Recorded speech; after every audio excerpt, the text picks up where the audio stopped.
ଦେଖିବା PM internship ଯୋଜନାରେ କେମିତି ରେଜିଷ୍ଟ୍ରେସନ୍ କରିବେ, ଏହାର ଯୋଗ୍ୟତା କ'ଣ ରହିଛି? ପ୍ରଥମେ ଆପଣ ପିଏମ୍ ଇଣ୍ଟର୍ନସିପ୍ ଯୋଜନା କ'ଣ ଦେଖନ୍ତୁ। ଆପଣ କୌଣସି ସର୍ଚ୍ଚ ବ୍ରାଉଜରରେ ପିଏମ୍ ଇଣ୍ଟର୍ନସିପ୍ .mca.gov.in ସର୍ଚ୍ଚ କରନ୍ତୁ କିମ୍ବା କେବଳ ପିଏମ୍ ଇଣ୍ଟର୍ନସିପ୍ ସର୍ଚ୍ଚ କରନ୍ତୁ। এই ପେଜ୍‌ଟି ଓପନ୍ ହେବ। ପିଏମ୍ ଇଣ୍ଟର୍ନସିପ୍ ତାପରେ ଆପଣ ଦେଖନ୍ତୁ ଏଠି ଲାଙ୍ଗୁଏଜ୍ ଚୁଜ୍ କରିପାରିବେ। ଭାରତର ଯେଉଁ ସବୁ ଭାଷା ପ୍ରଚଳିତ ଅଛି ସେଗୁଡ଼ିକୁ ଚୁଜ୍ କରିବେ। ଓଡ଼ିଆ, ଇଂଲିଶ, ହିନ୍ଦୀ, କନ୍ନଡ଼, ତାମିଲ, ତେଲୁଗୁ ଯାହା ବି ଆପଣ ଚୁଜ୍ କରିକି ଆପଣ ପଢ଼ିପାରିବେ। ଦେଖନ୍ତୁ ଏଠି ବର୍ତ୍ତମାନ ରେଜିଷ୍ଟ୍ରେସନ୍ କରନ୍ତୁ। ଏଠି ଯଦି ଆପଣ ପଞ୍ଜୀକରଣ କରୁଥିବେ କ୍ଲିକ୍ କରିବେ, ଆପଣଙ୍କ ମୋବାଇଲ୍ ନମ୍ବର ଦେବେ, ଆପଣ ରେଜିଷ୍ଟ୍ରେସନ୍ କରିପାରିବେ ଏବଂ ଅନ୍ୟାନ୍ୟ ଯେଉଁ ଡକୁମେଣ୍ଟ ମାଗିବ ତାକୁ ଅପଲୋଡ଼ କରିବେ। ପ୍ରଥମେ ଆଗେ ଦେଖିବା କ'ଣ ତା'ର ଯୋଗ୍ୟତା ରହିଛି, ବୟସ କେତେ ରହିଛି, ଶିକ୍ଷାଗତ ଯୋଗ୍ୟତା କ'ଣ, ଏସବୁ ଦେଖିବା।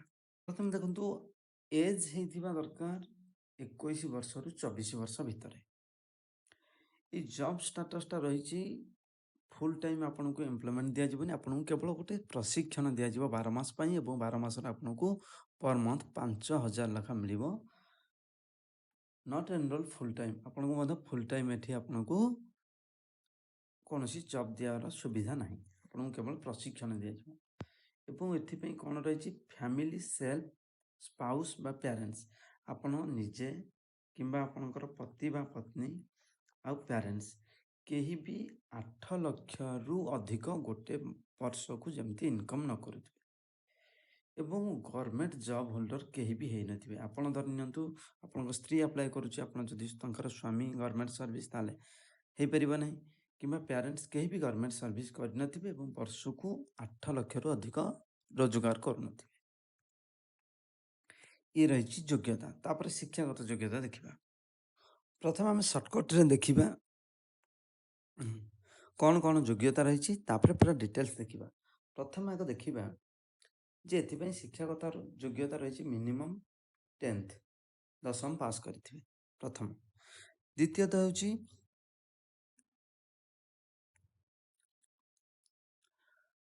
ପ୍ରଥମ ଏଜୁକେସନାଲ୍ କ୍ୱାଲିଫିକେସନ୍ ମନେ ରଖନ୍ତୁ 10th ରହିବ ମିନିମମ୍ ଏବଂ ଆପଣ ଯଦି IIT ଏଭଳି ବହୁତ କିଛି କୋର୍ସ କରିଛନ୍ତି ଯେଉଁଟାକି ଉଚ୍ଚତର ଶିକ୍ଷା, ସେଭଳି କ୍ଷେତ୍ରରେ ଆପଣଙ୍କୁ ଏଲିଜିବୁଲ୍ ଆପଣ ନୁହନ୍ତି, ପ୍ରଥମ କଥା।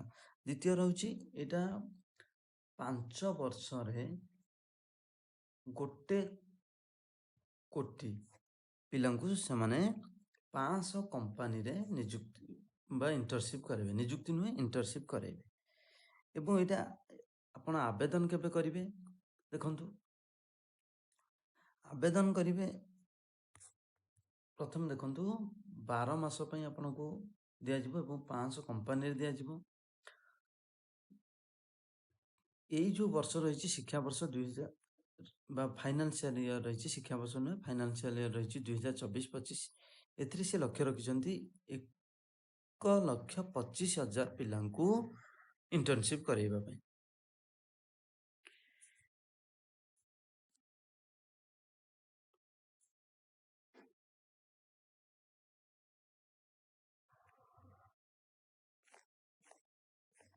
ଏଜ୍ ଆମେ ଡିସ୍କସନ୍ କରିଥିଲେ 21 ବର୍ଷରୁ 24 ବର୍ଷ ହେଇଥିବ। ଏଜୁକେସନାଲ୍ କ୍ୱାଲିଫିକେସନ୍ ଦେଖନ୍ତୁ ହାଇସ୍କୁଲ ସାର୍ଟିଫିକେଟ୍ ମିନିମମ୍ଟା, ହାଇୟର ସେକେଣ୍ଡାରୀ +2 ହେଇପାରିବ, ITI ହେଇପାରିବ କିମ୍ବା ଡିପ୍ଲୋମା ଯଦି କରିଛନ୍ତି ସେ ବି ହେଇପାରିବ। Graduate BA, BSc, BCom, BCA, BBA, B pharma ହେଇପାରିବ। ଏମାନେ ଇଲିଜିବୁଲ୍, କିନ୍ତୁ ଯେମିତିକି ଦେଖନ୍ତୁ ଏଠି IIT, IIM ଏଭଳି ନ୍ୟାସନାଲ୍ ଲ ୟୁନିଭର୍ସିଟି ଏଭଳି ଯଦି କ୍ୱାଲିଫିକେସନ୍ ଅଛି ଆପଣ ଇଲିଜିବୁଲ୍ ନୁହଁ।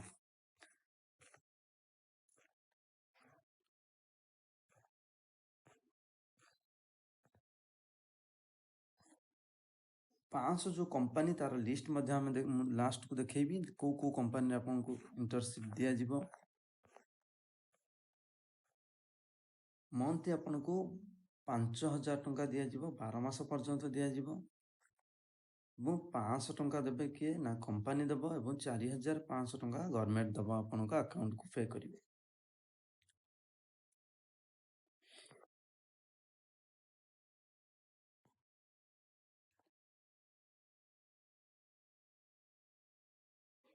ଏବଂ ଯେଉଁ ଗ୍ରାଣ୍ଟ ଇନସିଡେଣ୍ଟାଲ ଅଛି ଆପଣ ଯେତେବେଳେ ଜଏନ୍ କରିବେ ସେଇ ସମୟରେ 6,000 ଟଙ୍କା ମଧ୍ୟ ଆପଣଙ୍କୁ ଗୋଟିଏ ଥର ମିଳିବ।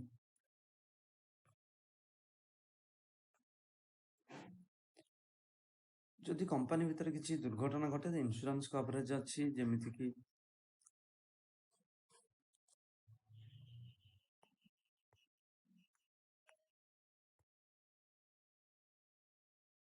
ପ୍ରଧାନମନ୍ତ୍ରୀ ଇନ୍ସୁରାନ୍ସ ସ୍କିମ୍ ଯେଉଁଟାକି ଗଭର୍ଣ୍ଣମେଣ୍ଟ ଅଫ୍ ଇଣ୍ଡିଆର ରହିଛି, ପ୍ରଧାନମନ୍ତ୍ରୀ ଜୀବନ ଜ୍ୟୋତି ଯୋଜନା ଆଉ ପ୍ରଧାନମନ୍ତ୍ରୀ ସୁରକ୍ଷା ବୀମା ଯୋଜନା।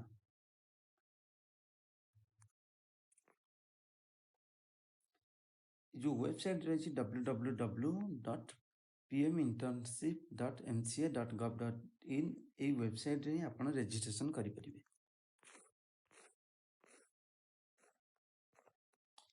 जेहेतु ये गोटे भल स्कीम रही, समस्ते चाहती जे भल कंपनी गुड़िक इंटर्नशिप करने, तेणुक बहुत पिला अप्लाई करेंगे।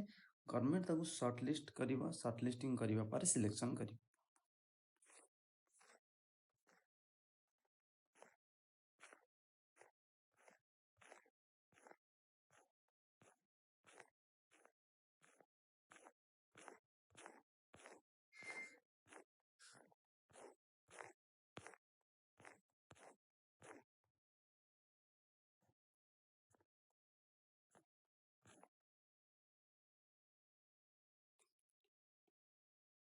देखिबा रेजिस्ट्रेशन करें 12 अक्टोबर रु 25 अक्टोबर 2024।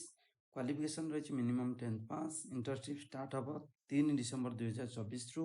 एज रही 21 रु 24 वर्ष। आनुआल इनकम निजर हो पत्नी पत्नीकर पति पत्नीकर हो कि पेरेन्ट्स 8 लाख रु अधिक हेबनी।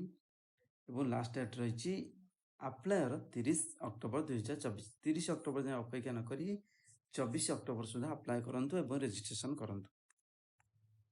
आउ गोटे जिनिस देखो मुझे कहीदे जे